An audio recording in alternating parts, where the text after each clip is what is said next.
உலகம் கொடுக்கிற சமாதானத்தை நான் உங்களுக்கு கொடுக்கல. அந்த மாதிரி போலியான சமாதானத்தை நான் உங்களுக்கு கொடுக்காம முழுவதுமான சமாதானத்தை உங்க வாழ்க்கையில நான் கொடுக்க ரெடியா இருக்கிறேன்.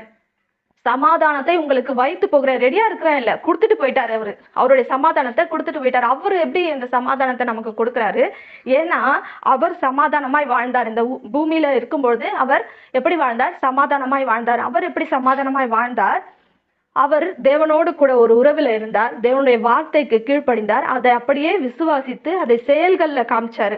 அவர் அநேக இடத்துல சொல்லும்போது என்ன சொல்றாரு? நான் செய்யற கிரியைகள்லாம் என்னுடைய கிரியையே அல்ல, நான் பிதாவினிடத்துல என்ன கத்துக்கிட்டேனோ அதை தான் இங்க வந்து செய்யறேன். பிதா எனக்கு என்ன சொன்னாரோ அதை தான் நான் செய்யறேன் அப்படின்னு நிறைய இடத்துல கர்த்தர் சொல்றாரு இல்லையா? நம்ம என்ன செய்யணும்?